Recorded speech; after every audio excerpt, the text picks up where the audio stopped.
Hi everyone, it's Miss Allie here in the Brookside Garden, and even though it's January and it's freezing out here, we are going to do a little outside activity today. So it has to do with our strawberry patch, which some of you may know we have at Brookside. All of these little green leaves that you can see cover this whole area of our garden are actually strawberry plants. So we're doing indoor growing right now in our tower garden, and a lot of you wanted to plant strawberry plants, and I wasn't able to find strawberry seeds for us to grow. So I decided that we are going to dig up some of the strawberry plants that are already growing in our Brookside garden and take them by the root and then bring them inside and grow them in our tower garden. This is called transplanting, but usually you would grow a seed inside until it becomes a sprout, and then take the sprout outside and plant it into the dirt and let it grow outside. But we're kind of doing the opposite now. We're bringing a plant outside, inside to grow, because it's January. And strawberries don't grow in January. They usually grow in the summertime in Connecticut. So this is a really fun experiment to see if we can take the strawberries from outside in our garden and bring them inside to help them grow in January. I'm gonna start with a little rake. We have a lot of leaves around this area, and we wanna get to the root so we can dig up the roots of the plant, because they won't grow inside without the roots. So we're just getting rid of some of the leaves around here. Okay, and then we're going to take a shovel, get right down into the root and pull it up. Perfect. Okay, so this is one strawberry plant. You can see we got all the roots out there, and there's some things that are actually growing. We have some leaves, fuzzy stems, and big leaves on top that are good for soaking up light. So we're gonna bring this inside, clean off the roots because we don't want soil in our indoor growing system, and then hopefully we can start growing flowers and strawberries off of this plant in our indoor system. How cool is that? All right, so I've brought my strawberry plant inside and I'm just giving it a little bath right now. We need to get all of the soil and dirt particles off of the roots because we don't want any dirt in our tower garden system, or the pump that runs the whole system will get clogged. So it's very important to clean these off. It's really amazing how many roots are connected to this strawberry plant. Okay, now that they're nice and clean, we can see all of the details. Some roots are tan colored, some are really dark and skinny, and the stems are pink and green.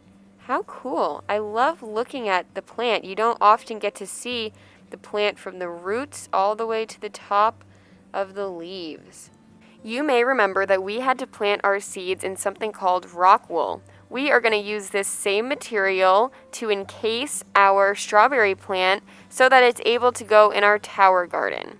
So I'm going to split this little cube open, and there's a perfect slot for my strawberry plant to go in.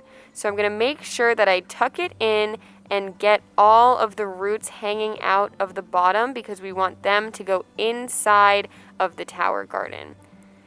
And we want to make sure we get the base of the plant wrapped in the rock wool because that's how it's going to stay nice and moist and help it grow better. And then we'll just have the stems and the leaves popping out of the top. Okay, that looks perfect. So now I'm going to take a rubber band and wrap it around the rock wool because remember, I split it open and I want it to stay nice and tight while it's in our tower garden. So this rubber band will help keep the rock wool snug around the plant and make sure it has a good structure to grow.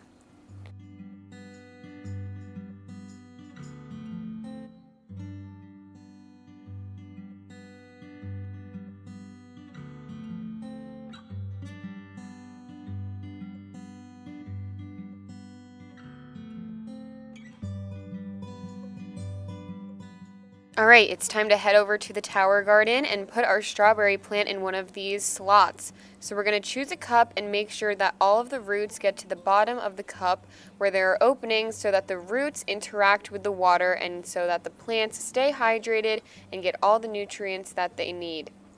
It's important to get the rock wool nice and snug in the cup so that the plant has a good structure. Looks great.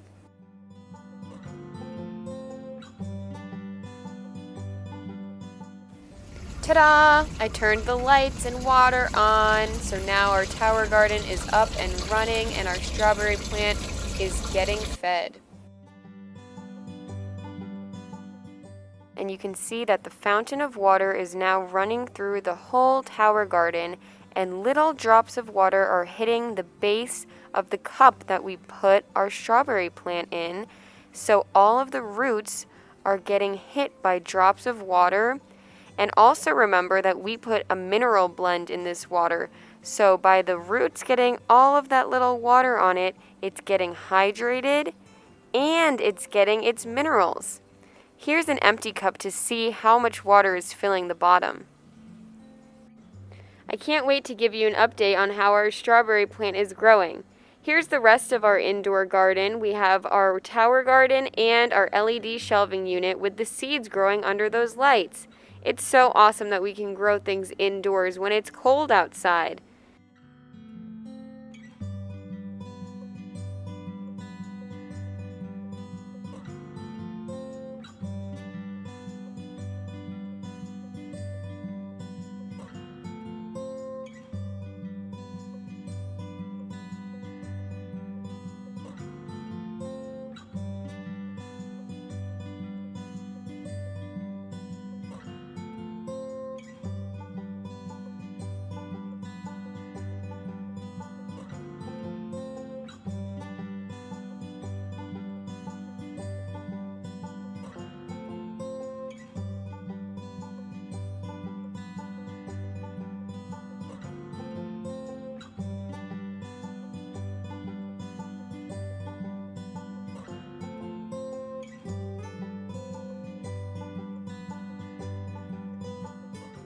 You can see here the life cycle of a strawberry.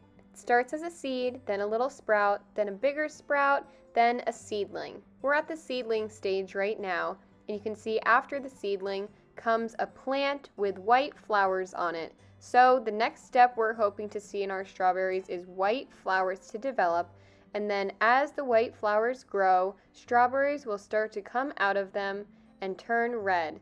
And once the strawberries are fully red and ripe, we can harvest them and eat them. I dug up that strawberry plant and transplanted it into our tower garden on Friday. I let it sit in the water and the light over the weekend and came back on Monday to see that the little sprout on the right actually has sprouted and turned into 3 leaves that you can see look a lot like the other leaves coming off the longer stems. So that's a good sign that our tower garden is working and our strawberry plant is growing. Until next time, bye!